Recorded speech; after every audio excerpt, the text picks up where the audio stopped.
Hello, this is Brittany. I'm just your average everyday Bible believer, and I wanted to discuss a follow up into my previous video I made regarding feminism, and it's actually feminism in the sweatshop. A lot of people don't see how that would relate. Um, I am going to read a few Bible verses and then I'm going to discuss how that kind of works together. Okay. If one looks at Proverbs 30,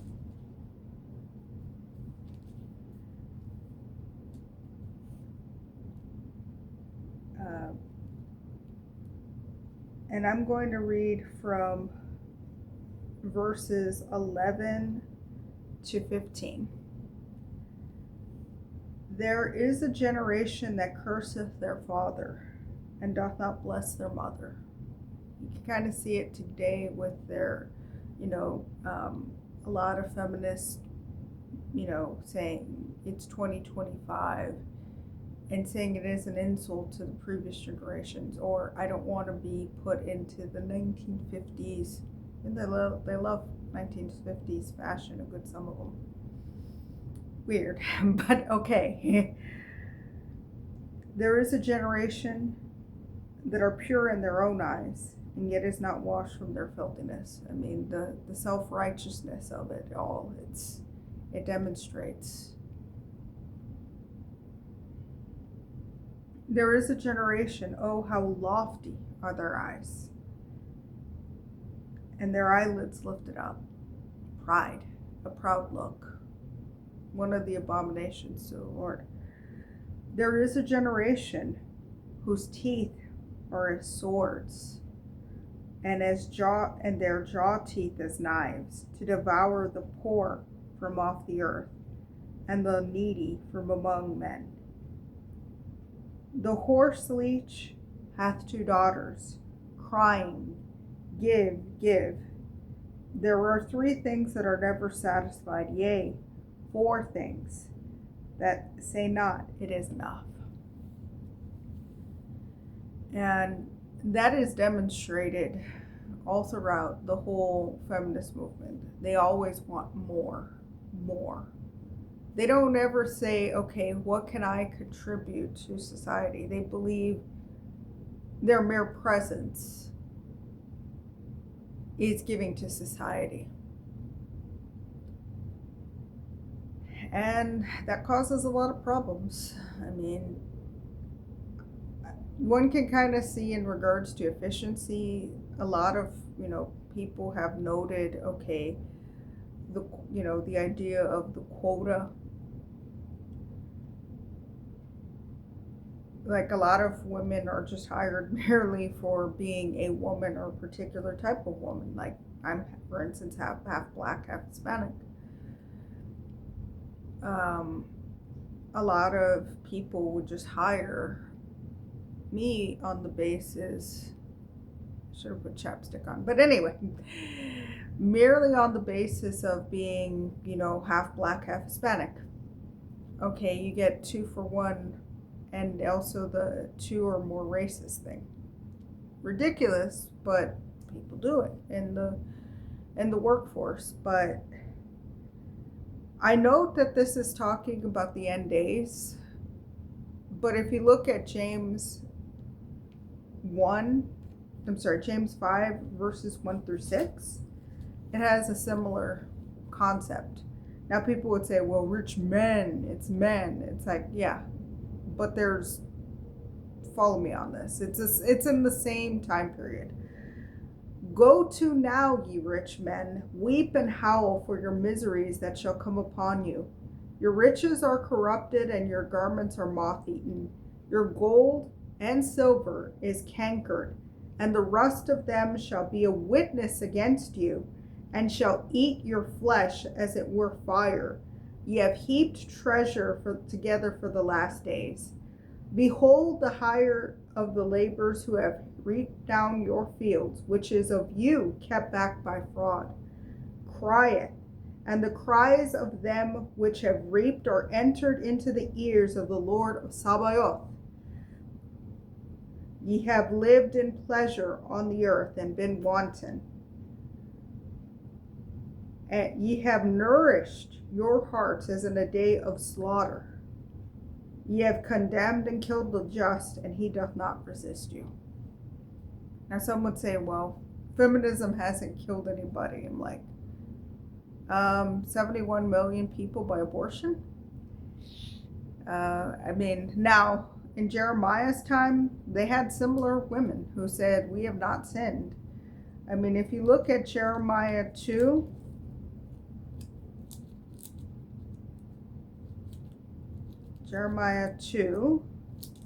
verse 34.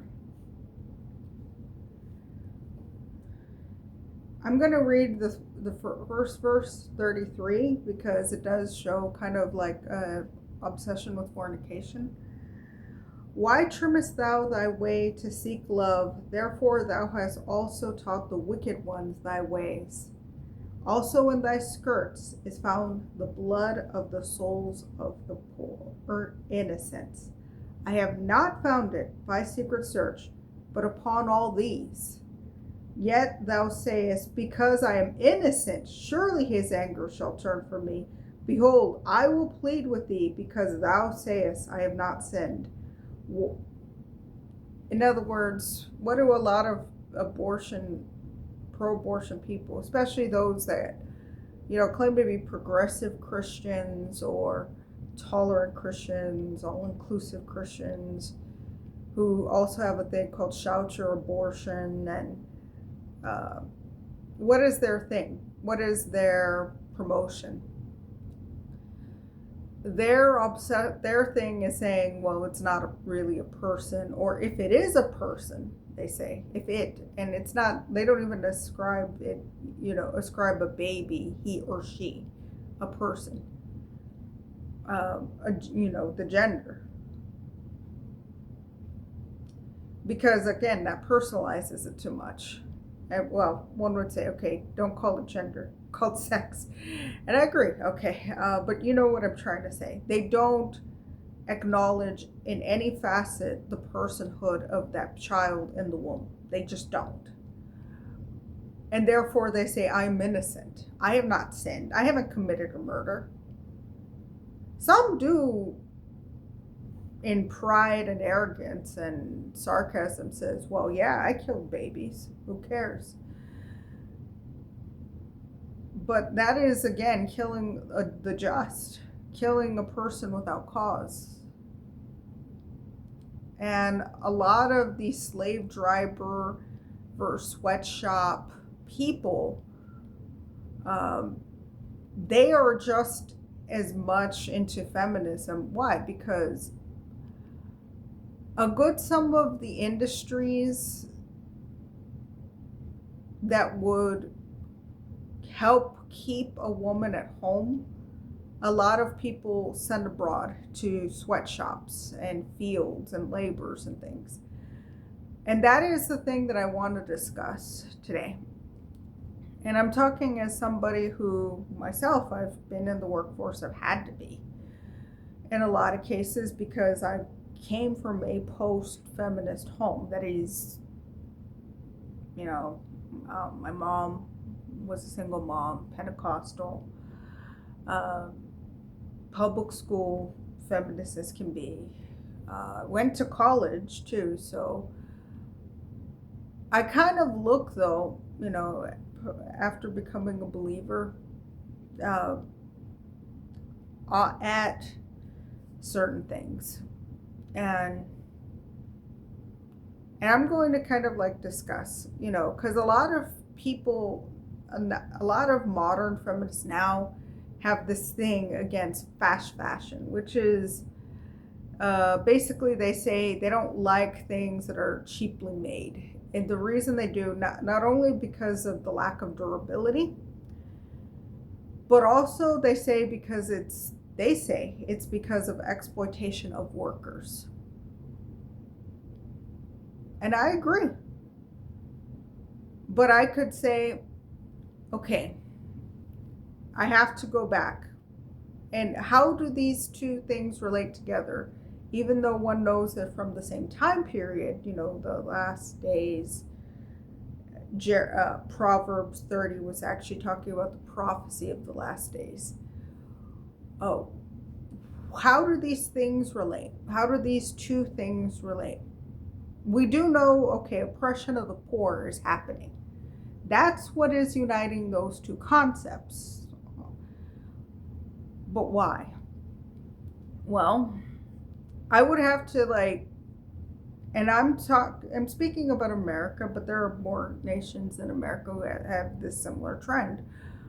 We're just the one that tends to, be the most vocal, and I guess some would say the biggest, but really it's the fact that we're the superpower, so to speak, and also the media driver. So why? Okay, I'm going to actually discuss, what is this? It's a sweater, right? Or a crop cardigan. This is a dress. It's actually a dress and belts. Some would say, okay, this is fast fashion. But why? Okay, why? Why and why do I bring this up? Why did I discuss this? And even, let's say, fabrics that are made that way. Where do a lot of our fabrics come from? They can come from China, they can come from Japan, Ecuador, Vietnam. So even if you're hand making it yourself, a lot of the fabrics that are made come from other countries, and oftentimes from sweatshop labor. And why do I discuss this? Well, America at one time had a booming textile industry. Now it's non-existent. Why? Great Britain, same thing. Booming textile industry. France still has a booming textile industry because of the fact that they're into fashion. But again, that's usually even a good some of their products are kind of like haute couture and all of that. That's kind of on the wane. And it's usually a luxury for the elite. It's not something that even an average wealthy person. Now people could say, okay, nobody ever really did, but it's one could still, they could still try to have some of that art form, even just for creativity, to just the average everyday person. But why don't they? Why don't they? And I can explain why. Because things and this is just one, things like sewing, things like crocheting, yarn, they used to call those things the domestic arts. And to be fair, there are still people who enjoy that as hobbies today. But wholesale, women are not encouraged in home economics, for example. If you look at the home ec class in the 1950s versus the home ec class today, really the home ec class today is just a balancing the checkbook and working on a computer for basic life skills. It's needed, but it wasn't as expansive. Why? Because feminism says bring people to the workforce. Women's role is to the workforce. It is not to their home. What does the Bible say, though? The Bible actually has the ideal of where a woman's place is. And it says, Titus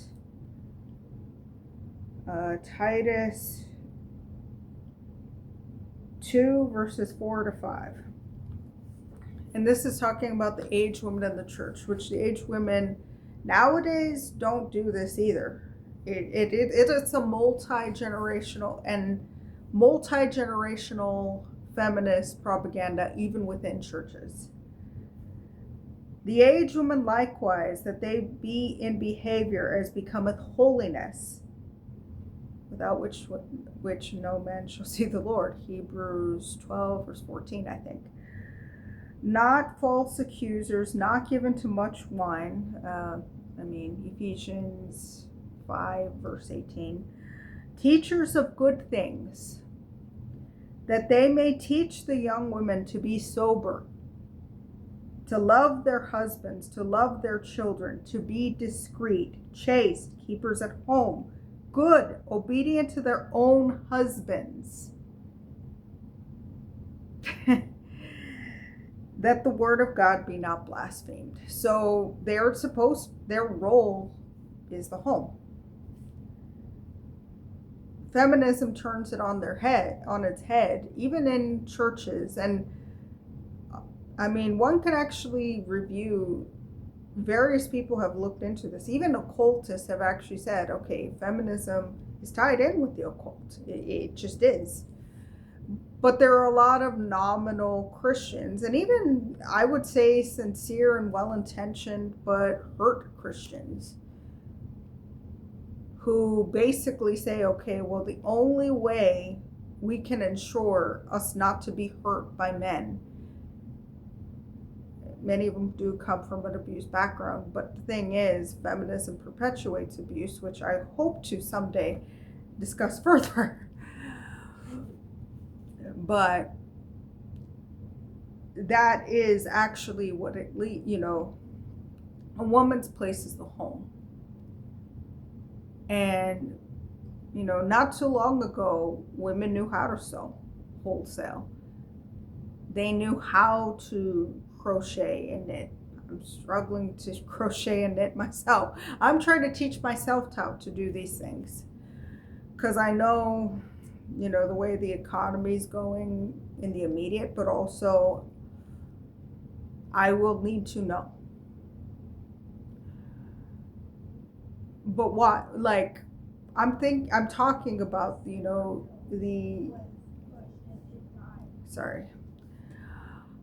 I'm talking essentially about that. And why? Why am I discussing this? Because the textile industry was something that was largely started in the home.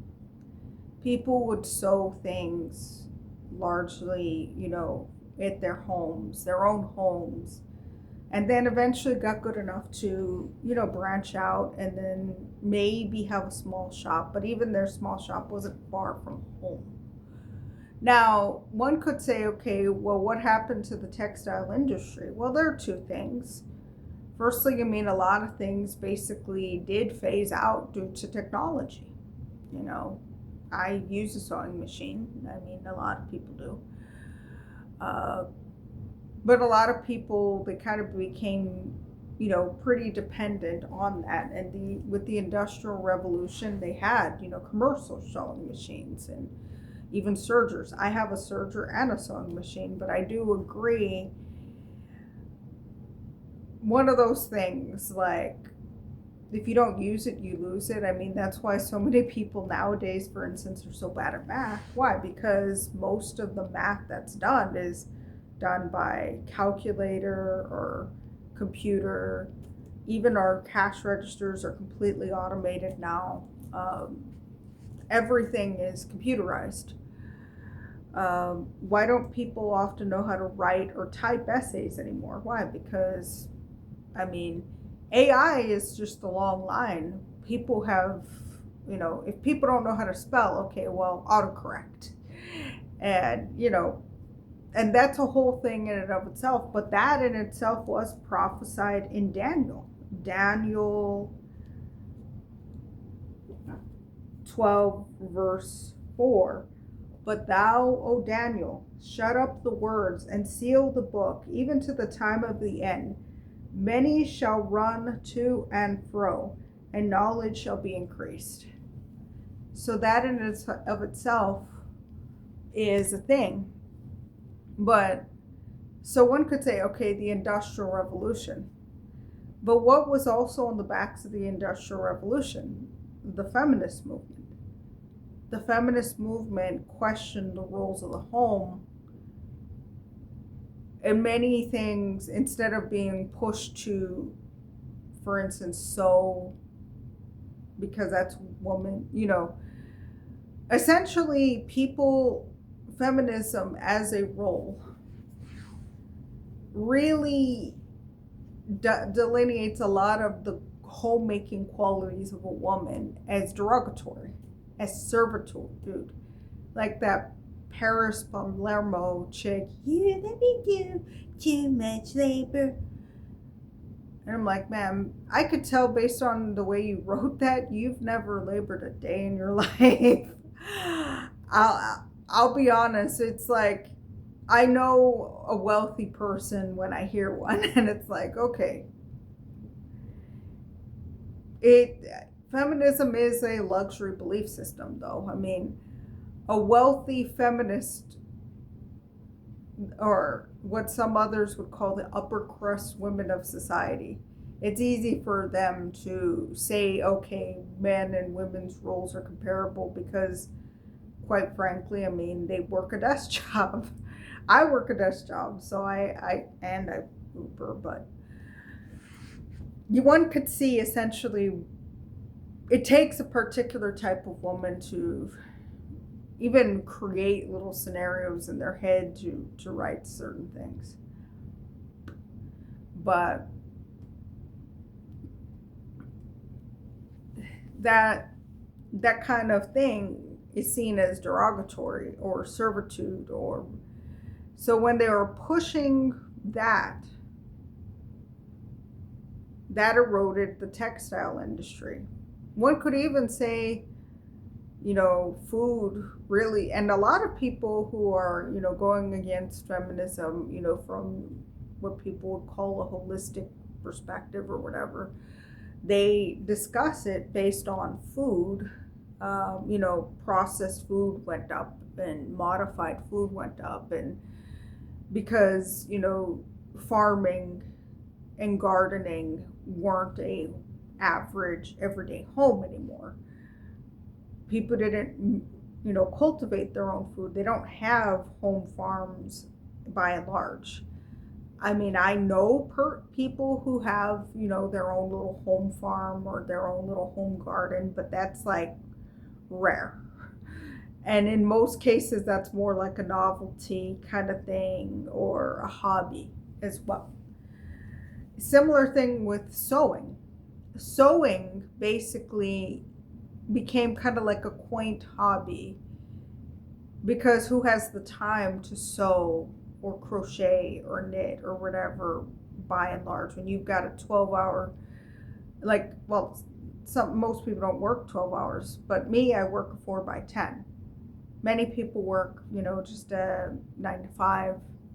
Some would call it 5x8, a 5-hour, 5-day work week, 8 hours a day, basically, with an hour, 30 minutes or an hour lunch. That's the average work week.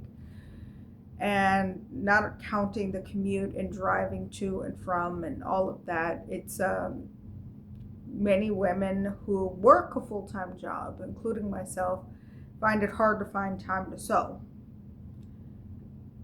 So what does that do to the textile industry?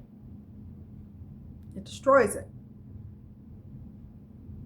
And somebody is going to take up the role of clothing people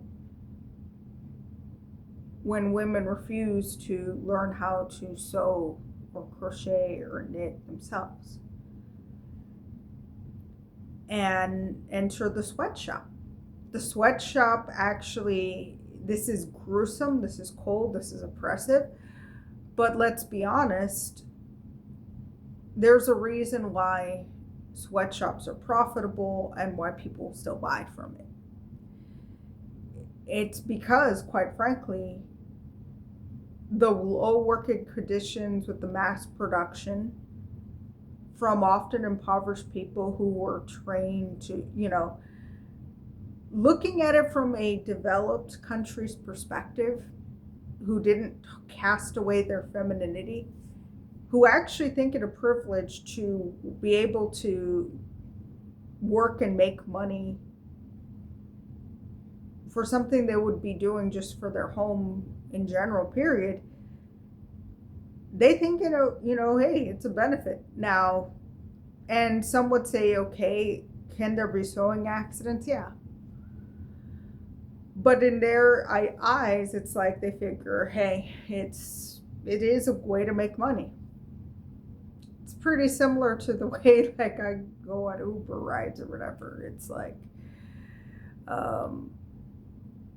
although Uber rides are a lot more lucrative depending on the, but you see it from their point of view. It's, and you could also see it from a company's point of view. Okay, well, if you force, well, not, they don't technically force, but they basically keep people in poor working conditions, and sometimes it's like debt slavery.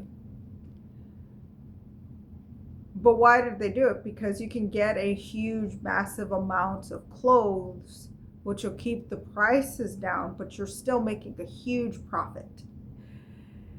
And yeah, the quality may not be a big deal, but hey, I mean, that's, people are shopping when they're trying to get something affordable. You can either have two routes. You go to a thrift store or you go, fast fashion. And that kind of is one of those things. I mean, ever since feminism has been pushed, domesticity for women has been discouraged, and sweatshops come to fill that void, essentially, of that product of clothing. In other words, I notice a lot of feminists are saying, okay, well, this is cruel. We don't want to support this. And that is great and well. I agree. But by the same token, I'm kind of like, are you going to bring back the textile industry? To bring it back to the United States and then locally produce things? I don't think many of them would.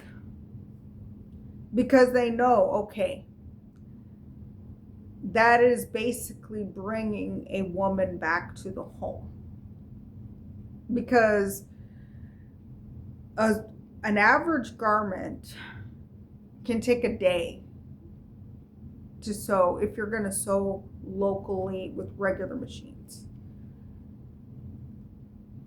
Now, yeah, if you're an industrial seamstress and you're basically mass producing it in fast fashion and not caring too much of the quality, yeah, you could probably sew multiple pieces of garments per day in terrible working conditions, and aka the sweatshop.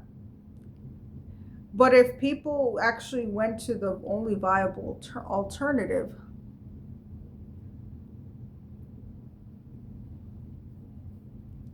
if they actually went to the only viable alternative, which is, okay, well, we're going to learn to sew locally. We're going to learn how to produce our own clothes. We're going to, first of all, people will not like the idea of cotton fields or wool, or producing wool or farmland or anything. Many of our people in the US, and probably other nations too, although to lesser degrees than the US, they like the idea of, they don't have to look at the process of where clothes come from and how clothes are generated. From, like the spindle, or the wool machine, or warp, or whatever. They don't have to look at that. And it makes it easy to basically not think about it. And they don't want to basically, because a lot of people, they'll think, okay, cotton, it's either sharecropping situation or slavery or whatever. And they don't like to think about it that way. We like to, in our pretend, say we're a lot more civilized, a lot more evolved. When in reality, we just pushed it off to poorer countries. And feminism's a huge part of that. It's saying, oh, we're not hurting poor, disadvantaged women in the US. No, we're just pushing it abroad to another country. But secondly, and that also goes back to James 5 verses 1 through 6. But also, feminists don't like to go into that, because a good sum of that basically encourages women to be a keeper at home. And they figure they're past that. And I would say, I agree, you're past that. And not in a good way, but you are past that. That's like trying to put a toothpaste in back of the tube, or crossing you've already crossed the Rubicon. There are times at this point where there may be no return because of that. And that is my intake on that. I mean, there are a lot of things that most people don't discuss in regards to feminism.